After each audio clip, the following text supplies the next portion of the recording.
guys, Joey Chow with Aaron Chase Furman, Esala, and Blake. And what did you guys do today? We got third place at YCS Quito, Ecuador. We failed. Yep. Our team name was the Incapables because that's what we are. We did not win. And we played Runick Spright. Did you guys have any shout-outs to give? Oh, yeah. We're going to do shouts first because video stuff. Shout out to Team Luxury. Shouts to Team Jobber, Jesse Jobber. Shout out to TCS. And shout outs to Jesse and Josh, like Josh Schmidt. Yeah. Jessica and Josh Schmidt. And Gallo for hosting us. And Nick Ma. Nick Ma as well for the deck, yeah. Those are like mainly people we talked to about the deck. Other than that, not really anyone else besides ourselves. Okay. Shout out to Blake. Shout out to Blake. Yeah. Shout out to Furman, he brought 2 buys. Yep. He did. Okay. Great event. Alright. You can just say the cards. Alright, sure. We got 3 jet. Like all the Sprite stuff is pretty standard, right? 3 jet, 3 blue, 1 carrot, 1 red. MVP. This card was like you have so many monster negates in the deck that you're often just going for carrot blind, which everyone was just playing like main deck evenly, main deck like stupid cards, and this card was just overperforming all the time. And then like oddly enough, if you're just not summoning this, activating Branded Fusion is a really awkward matchup. So like when you were prioritizing this card, it just made things so much easier. So really happy that we ended up playing this because like initial builds didn't have this in it, but obviously it kind of. Especially when you have like both, it's sometimes if you have access to both, it's sometimes better than just making like Elf IP, just because like the options of negating. Yeah, we didn't play Pixies just because I think there's a lot of cards that do a really similar role, and like we didn't need that Pixies ever. I don't think I ever missed Pixies. Yeah, I never missed Pixies. Maybe like another name, like another carrot or red, but never like for actual Pixies purposes. Then the rest of the monsters, we have 3 Aperia and a Cap Shell. So this deck is largely just a resource, like super heavy control-based deck. We're playing a little bit differently than Josh in like the European build, which for a reason, the European build is focused on like really hard countering tier, hard countering the mirror, like just focusing on the matchup that you expect to see. We didn't think that it would be as linear as to what matchups we'd see in Quito, which was true. I played like Floor Flu. Loft Wonder, Light Tier. Yeah, like, it was like a healthy mix. If you just know you're only going to be playing against Tier and Spright, then it makes sense to like do like the main deck Lava Golems. You play less of this to make up for that. But this one, we're just like trying to accumulate advantage as much as possible, like a massive advantage over turns. And like we don't get that many battle phases, so we just have to like get advantage wherever we can. And that's where these cards like we're just really, really good. Yeah, this card literally triggers off like almost every card in your deck, like Carrot or Red or like Oni Baru or just not checking it out. Yeah, literally. This card was insane this weekend. It's like one of the only few monster removal cards the deck has to kind of just clear their boards because we are playing Runick cards, so we get to skip the battle phase. If you want to talk about it more. I mean, we were on the fence on this card because there was a lot of times where it just didn't come up, but like not having to spend actual resources and just being able to reuse this, like not having to use extra deck tools, not having to just actually invest anything into just blindly removing a monster when you don't have a battle phase was just really strong, and you probably just have to play it. Then for the hand traps. Yeah, this was like the biggest difference between like ours and the Europeans build. We actually played hand So traps. the difference between our actual decks, we played basically the exact same deck. Besides, Blake and I played 3 Ash instead of 3 DD Crow, and then we just side the other one. So we side DD Crow. A solid main deck DD Crow because he thought the A seat might have been more tier, Lunalight tier, because they'll probably put the better player in A. Yeah, like I also just knew a good amount of Lunalight tiers in the A spot, so I'm just like, sure, I'll just play the Crow. Yeah, we were just on the fence between the two, and like for me, Ash like did very well. Honestly, like, overperformed. Yeah, like even like ashing like a Sharon in hand was just like super good, especially like in the mirror or even against like almost every matchup. I kind of just want to keep it in, but it's just so hard to side with this deck sometimes that you just have to side out like one of the 3 hand traps. Yeah, like the hand traps just get a lot worse post side. Like it's the same logic that the European deck had. It's just like game 1 blind into like a mess of like random rogue decks. These cards overperform when you don't know what you have to do. So just having like a way to just catch all things and just having things to draw off the Runick cards was also just really strong. Yeah, we also wanted like these mainly just because they like instantly stop Kikalos. I think that was like one of the bigger reasons why we played these hand traps over others. I really, really wanted to respect Flu. This tournament, I don't think these they are understood. really good against players. I played against 4 of them, so like I'm glad I made that decision. I played 2, I think. I think I played 1. Yeah. It's just a scary matchup sometimes because it can just get out of control, and these cards are just absolutely insane against those and against that deck. Then on to the spells: 3 starter and then 1 smasher. Just seems like the normal standard. Spright. Yeah, not much to explain there. Then for the Runick cards, we played 3 O's. 3 Destruction, 3 Slumber, 3 Flashing Fire, 3 Freezing Curses, 3 Runick Tip, and then 2 Runick Fountain. Yeah, so pretty heavy engine. Not as heavy as like the pure version, like where they play like 3 of the 1-ofs. But basically all of them are just really good, really solid resource engine. Having 2 fountains, especially in the mirrors, is really critical. It's very easy for them to remove one. A lot of people were meaning Cosmics and Dynamiscus, so the second one came up a lot. As well as we could Zeraboros one away and feel safe when we saw one left in deck. Yeah, it's like also just drawing it, not bad at all. Yeah. It made things a lot easier. Slumber, in theory, it was like exactly what Pixies would be, but it has more of a role. It's an extender. You can use it on your turn when you already like use another one to get found, so you can just immediately go for the draw effect, try to get more resources going. It also protects Elf, which is kind of important, where a lot of decks can just tack over Elf if you like kind of negate with Red or Carrot. So you can just have that set and just protect the Elf. Yeah, Josh convinced us to play this card. It was really strong in just making them waste their battle phase or just being that extra extender we need. I'm glad we played more. Yeah, we definitely need the extra Runick cards. We ended up playing 43 cards. Our last, it was 41, then our last 2 cards was Wind Up Kitten and the second Fountain, which I felt was very, it was very good actually. And then like the whole main reason kind of like 43, like the decks are consistent because we had Slumbers into it. So like it made the deck more consistent because those are extenders, as well as they can like search fountain to draw more cards if you needed to. And then if people did ask our deck if they saw 43, they would probably think Tier Limit or like something not Spright, especially Spright with hand traps or Runick, because you just want to see those cards together. Anything else on the main deck?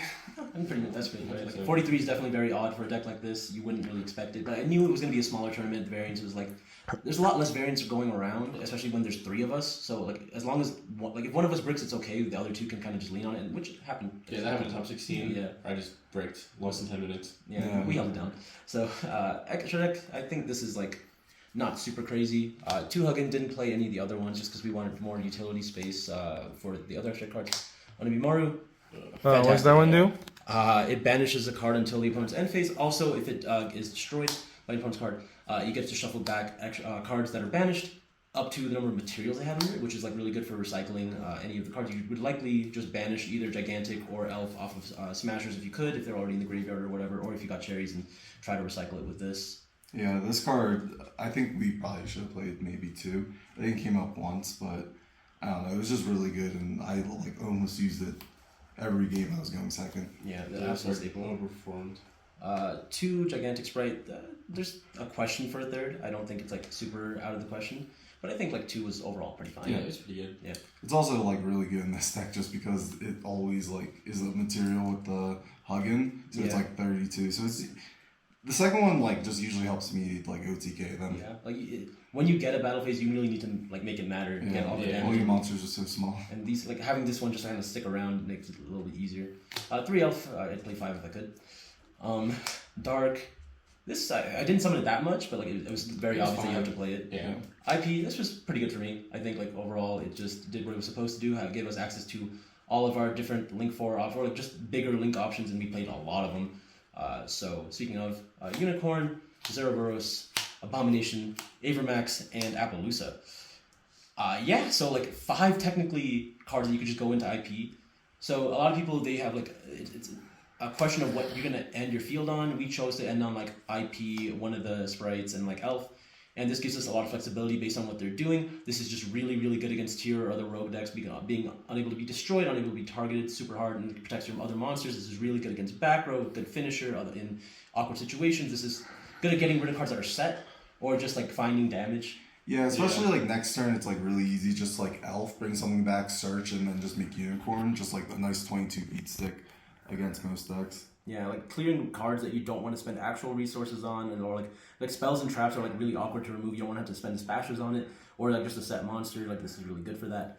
And this is really good against Flu, because like Flu, surprisingly. Yeah. Oh, I mean, it being wind comes up sometimes. Yeah. He came up for me this weekend. He like some berry statue had Elf and IP and just made Appaloosa, and he was just kind of stunned by it. Like, it's just against that deck. You just have to cut off the normal summon. You have to cut off the map. So once you're able to do that, you just can keep doing that turn after turn until you're like ready to establish a battle phase, and that this is one of the cards that makes that easier to do. But yeah, is there anything else to say about the sector? Deck check, I don't know, like, I still feel like this might have been a flex spot. I didn't personally make Zero Bourse as much this event because compared to the other times when I was playing this deck, I was always like Zero Bourse, like IP'd into Zero Bourse, but just having these other options just made your rank 4 so much better. Yeah. So like, there might be a say in cutting Zero Bourse, but it is technically an out to this card. Yeah. So it's probably just a necessary evil. And then onto the side. Yeah, side deck, I mean, it's You nothing... wanna do, like, Yeah, sure. Here, have some input. Alright. So, for the side we played 3 Lava Golem. This card was really good against the mirror, particularly like just like Runick and just pure Spright, and against Tier, honestly, because just removing 2 monsters with low commitment at your choice honestly just frees up all your other removal to do something like much more significant. Like ideally you would target like a Lava Golem and probably something like Griffin so you can actually play against like combo Tier, and then against the mirror, like hitting an elf and like the IP honestly just does a great job at cutting them off of resources. And then bouncing this card with Kitten came up a lot for me this weekend, where I would just like Lava Golem them, then I would just like Kitten it back, leave them on 0 cards, and then like they would try to reestablish, and then they just knew they couldn't because they knew I had the Lava Golem in my hand. It's very hard to commit 2 monsters when you know they're just leaving the field. Yeah. So this card was really, really good for me this weekend. Yeah, and it makes sense why the Europeans mained it, but like obviously we're trying to do different things here. Yeah, honestly, I feel like we could have made it in addition to hand traps. I wouldn't have even hated it. Yeah. But like I didn't realize how good this card was until we actually played with it this weekend. Because I think this is like probably the most last minute addition we had to the deck. And then so for this, we continue. We played 3 Ash. So for them it was Crow, for me it was Ash. They just swapped places between the main and side. Just, you know, really good coverage against a lot of decks. Again, I knew there was going to be some people on Despia. It was really just good against Flu. It's, you know, weird Ash is generically good sometimes, especially paired with other cards. Yeah, even though it's like a very average card, it just like gets there, just being a nice 1-for-1 to start their engine. Yeah. And it just gets better the longer the game goes. Yeah, and like honestly, a lot of the decks this format bar like Lunalight here are pretty low power, so like Ash actually just like puts in a lot of work in this format, especially when decks don't have a battle phase. Yeah, just hitting opponents' fountains is also so good. Yeah, like I wanted like my reasoning for suggesting Ash was I just wanted something for the mirror where like you could just hit fountain, because like there was no hand trap for fountain, and just like even if you stop all the Sprite plays, if they draw 3 cards, it's still probably gonna be really rough. So I was very happy with Ash in my main, and the Crow on the side was just like great against every tier deck, like especially the steady tier deck with like hand traps and Dynamiscus, because usually they have like 1 or 2 lines of play, and like just Crow would just shut off their turn. And then we played 3 Cosmic. This was primarily for the mirror, because obviously going first or second, we wanted to be able to hit their fountain while keeping ours up, because that's primarily how you win the mirror. You just keep cycling with fountain every turn, drawing like 2 to 3 cards every single turn, and it just gets you so far ahead. Also, this card was like fantastic for me against like the trap tier deck. Like one game, like I just like Veilered his Kit Close, and he like set 2, and I just like double Cosmic his back row. It was like a Dynamiscus and a Cosmic, and then I just played with my Runick cards, and he just absolutely lost. Like I think this card just absolutely decimates like all of the trap decks, including the slow tier decks. So I was very happy with Cosmic. Yeah, I was like just generally well performing card. Also just strong against like all the random.